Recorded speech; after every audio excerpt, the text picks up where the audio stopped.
Hello guys, everyone. I never know how to address like people at the start of these videos. If you have clicked on this, then you know what it's about. I've basically been, since the start of September, keeping like a little note of things that I like or have been enjoying and stuff like that, just so I can talk about it at the end of the month. Today is the Saturday, the 25th of September, so I didn't quite make it to the end of the month, but we are going away tomorrow, so I had to film today because I wanted to get this up on hopefully the last day of September if all goes to plan. This is late on the Saturday and I need to film this and get it up ready, so we'll see. I should address the mask. I'll be honest, my skin at the moment is the worst it has ever been. Since the beginning of August, it's all of a sudden flared up and I don't know why. I think it's hormonal. It's never been this bad in my life. So I thought I'll cover it up with a mask. I usually do face masks on a Sunday. Because we're going away tomorrow, I'm not going to be doing my face mask, so I was just like, I'll just do the face mask on Saturday night and then it hides my face, and we kill two birds with one stone. And I have to take it off in about 15 minutes, so let's hope I get through this before then. I should do. So I'm going to start with telly and say that we have been watching Married at First Sight. I think it started at the end of August, might have been the beginning of September. It's been good. I've been like, there have been some episodes that like myself and Dan just haven't been interested at all, and it's got to the end and we're like, that was a really boring episode, but on the majority it's good. We got into Married at First Sight was it last year now, or was that the beginning of this year? I can't remember, but the Australian one that was really popular, I think it was, oh, I can't remember what season, I better not guess, I think it was season 6, and that was really good. But that one went on and on and on and it lasted for ages, and they had probably at least double the amount of couples that the UK one does. So the UK one doesn't have as many couples. I think it started off with 8 couples and they dropped like flies, like they seemed to separate quicker. And in the Australian one, it's coming to the end now, I think, so it definitely hasn't lasted as long as the Australian one. Like that one kept us like going and going and going, weeks and weeks. It was really good. So yeah, Married at First Sight UK is good at the moment. I'd say I probably enjoyed the Australian one more, but it's just that TV you can whack on and then you get attached to certain couples, then you want them to do well, like you get all invested, and that kind of TV just reminds me, it reminds me of the autumn. It's cozy viewing, so yeah, that's got to go on the list. Next on the list is Vigil. It's a, oh no, I can't remember if it's BBC or ITV. You know what, I need to have a look because I don't want to give out false information. It's BBC One. That's what my instinct was telling me, it's BBC One. So Vigil on BBC One. That started at the end of August as well. I think the final episode would have gone out by the time this video goes up, because I believe this final episode is on Sunday the 26th of September, which I probably wouldn't have watched yet when this goes out. I'll still be away, sort of on my way home. So yeah, it's Saran Jones and Rose Leslie, who is the lady of Kit Harington in real life. She was in Game of Thrones, and obviously everybody knows Saran Jones is an absolute legend. To be honest, anything with Saran Jones in is worth watching. I really enjoy her as an actress. I think that she is amazing, and it's about a submarine, obviously under the water. It's HMS Vigil, and a murder occurs on the ship, and Saran Jones is DCI Amy Silver, I think is her name, and she is put on board to investigate, and she's cut off from the world. She's allowed to receive letters, but I think she's allowed to receive letters, but she's not allowed to send them out. She can't communicate with anyone above sea level. And then she's trying to solve this murder, and then there's like dodgy things happening on the submarine as well. And then her accomplice, colleague, is played by Rose Leslie, and she's trying to piece together what's going on land as well, and they're trying to figure it out together, but they're not communicating. Hang on. Rose Leslie's character is sending Saran Jones' character letters, but Saran can't send them back, so they're not really, you know, like, yeah, they're not communicating back and forth, basically. So I don't know how. The episode that was just aired was episode 5, and that was a bit of a cliffhanger, so it'd be good to see what goes on there. I won't give anything away. I'm not going to give away any major spoilers. The stuff that I've already said is stuff that's part of the plot summary and stuff anyway. So yeah, HMS Vigil, I'm really enjoying. I had so it started off really good, and then I had a dip in the middle where I didn't lose interest, but I was just sort of like, what's going on here? And then it picked back up, so I'm really looking forward to seeing the final when I get home. Lastly on telly is Strictly Come Dancing. If I moved my camera that way, you'll see that I've actually got it on now. Obviously not paying attention, I have to rewind it when I'm done here. But yeah, Strictly Come Dancing has started. Just my favourite. It's like the only programme I can drink a hot chocolate and watch. For some reason, Strictly Come Dancing makes me think, oh, hot chocolate at night in, when the kids are in bed. Daniel doesn't really watch it, to be honest. I usually watch it on my own, but I don't mind. I just love sitting there with the hot chocolate, watching Strictly.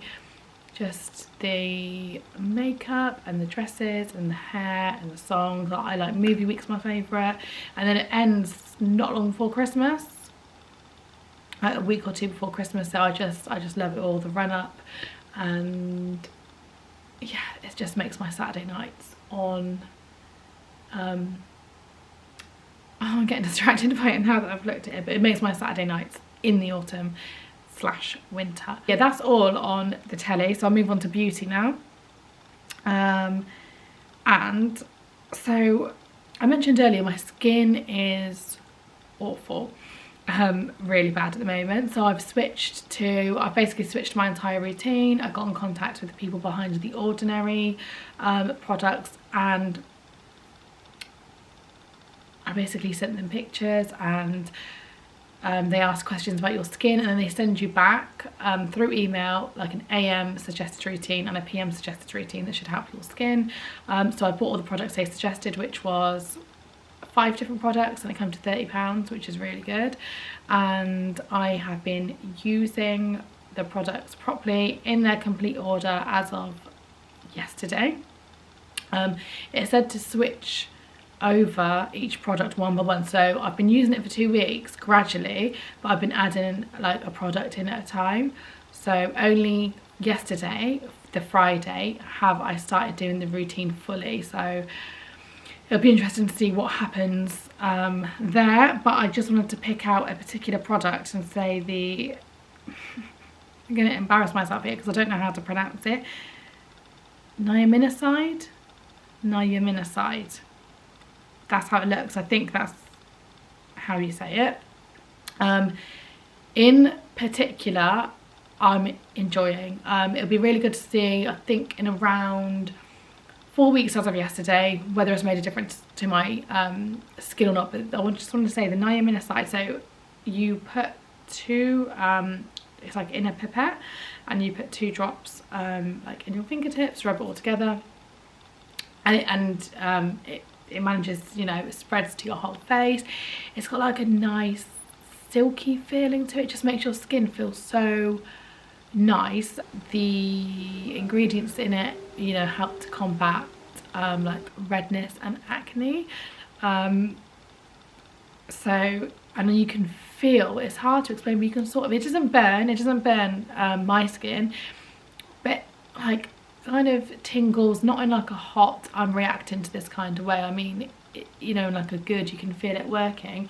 I'm having that less and less now, as like I said, I've been using it for, probably been using that around a week, because I gradually switched over.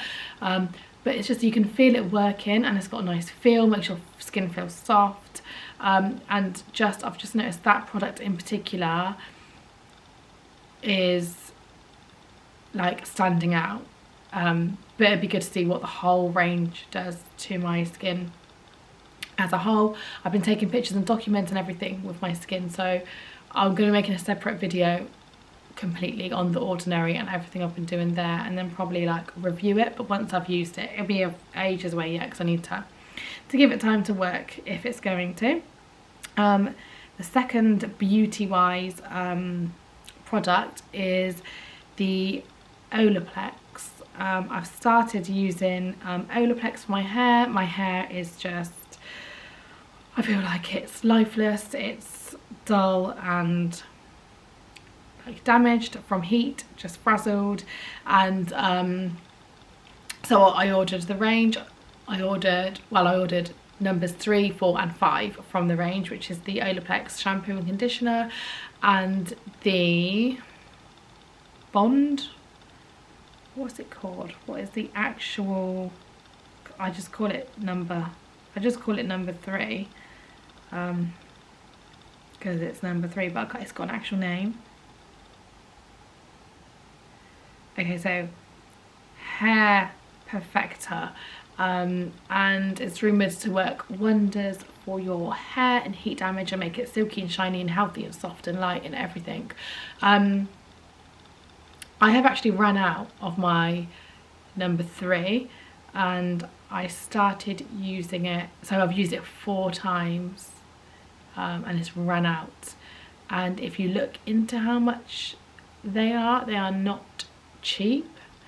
So yeah, I've got to get another number 3, but what I wanted to talk about was number 4 actually, which is the shampoo, because when you put it in your hair, it lathers obviously like shampoo does, but it feels really thick and foamy and luxe, and it's really, really nice. And I've noticed that that's the one, like when I'm rinsing my hair out after using the number 4, that's the one that is really like starting like making my hair soft and light and fluffy. I think it's the shampoo. I don't know, because obviously I wash my whole hair and then my hair does feel really soft and light after. And again, I'll probably do a separate video on the Olaplex stuff another time, once I've used probably all the bottles have disappeared, then I'll probably do a review, and then depending on that, see whether I'd buy it again, obviously.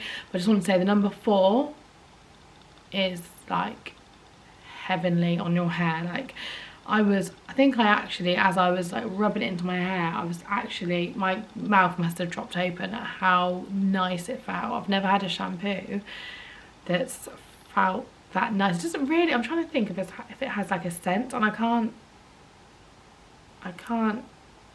remember what it smells like. So if it does, it's very faint, but it's more the feeling of it, the lather, nothing I've ever seen in my life, and the softness, how it leaves your hair after you rinsed it from the number 4 is amazing. So I just couldn't not point that out.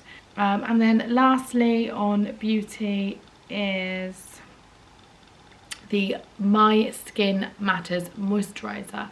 So My Skin Matters is a brand that they have like different skincare products for different types, and they're branded different like colours.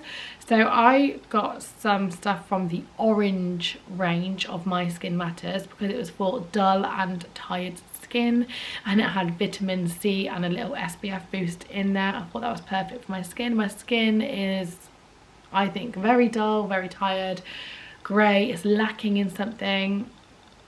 Obviously the hormonal acne does not help at all, and that actually makes my skin really red and look sore and just horrible and bumpy all the time. But my skin never looks, even when I'm having a good skin day in terms of spots and all that kind of thing, as a whole generally my skin is very grey and tired. So I just thought, they have loads of different colours, and when I was reading the descriptions of them all, that one suited me the best, so I picked up the orange one, and I'm so glad I did. I got like 3 different things, but it's the moisturiser I want to talk about because I've been basically using The Ordinary. They have their moisturiser that they suggested I use, and I am using, but I use it at night. And I've been using that cream because it's called actually Brightening Day Cream, and I've been using it in the day. So I do my Ordinary skin routine, and then I put that on last. And this sounds dramatic, but I have noticed an immediate difference to my skin. My skin glows when I have it on. Oh, my skin smells like oranges because it's got vitamin C in it, and it's actually orange, but it's orange scented as well. That one is, I don't think they all are, I think, because it's the orange one. So my skin smells amazing. I love that fresh, zingy smell. My skin is glowing, like visibly glowing, like really glowing, not oily glowing. My skin doesn't look wet or oily, but it is glowing and it looks so healthy. And when I miss a day, like I remember when I first switched over to that moisturiser from The Ordinary, I was using that for day and night. Then I was like, do you know what? I miss my My Skin Matters moisturiser. It just made my skin feel better, and it was day cream. And I was like, well, you know, I use that for the day. I use the Ordinary one for the night, and I'm so glad I did. It makes my skin just, I feel like if my skin was good acne wise, then I could just put that on and I'd be happy to just have that on, because it leaves your skin just like, the glow is like, it was in me. I was shocked by how immediate it was. And I really noticed if I when I missed a day with it, when I switched over to the other moisturiser, it just didn't have the same, like my skin looked dull and tired without it. It definitely does its job. It helps you know, dullness and tiredness. And then lastly, going into like a pop culture-y kind of area, I've got a minute and a half, so I've got to take this off, so I'm going to try and rush through. But the return of Ben Affleck and Jennifer Lopez. I'm obsessed. If you don't know, she's a singer slash actress and he's an actor slash director. They were together about 19 years ago and split up around 18 years ago. They were together like a year and a half. And then they both went off and married other people. Obviously everyone, you know who Jennifer Lopez is, everyone should know her anyway. Went off and married other people and had kids with those people, and then have had relationships since that didn't work out, and they've like somehow made their way back together. And everyone says that he is her soulmate and they're soulmates and all this kind of thing. And I love them, and I've been like a bit obsessive following them. I follow their, well, I don't follow actually, but I keep track of their like fan accounts on Instagram to see what they're doing. Last photos they've been spotted in together. I think like they were spotted together firstly around the end of April, and then she confirmed it in a birthday post in July that they were together. She put up a picture of them both because there was rumours, there were sightings anyway. And then at the start of this month, I think it was September the 10th, and it's really sad that I know the exact date, but I'm upset, like I've been watching them. And they went to the Venice Film Festival for his new film that he wrote, and he's in it as well, The Last Duel. And they were on the red carpet together, so it's their first, so it's like a red carpet debut in like 18 years. and it's the cutest thing, and I've been watching it over and over on YouTube. Even though I've seen it so many times, I keep watching it. I keep watching like their next moves. I've heard they're spending Christmas together, Thanksgiving together. They've blended their kids, have all met now. I just think this is amazing. They can't ever break up. Like, I would be devastated. Like, I'm so happy for her. This is such a weird thing to add to this list, but got to be honest, the return of Bennifer, or Bennifer 2.0, as some people are saying, has been a massive part of my September, to be honest. So I can't not mention it. That would be cheating. Yeah, that's my list. I feel like it's a really speedy list, but I've got to take this mask off. Like, there's no way in hell I'm taking it off on camera. So I've got to go and brush and take it off. Thank you for watching, and see you again soon.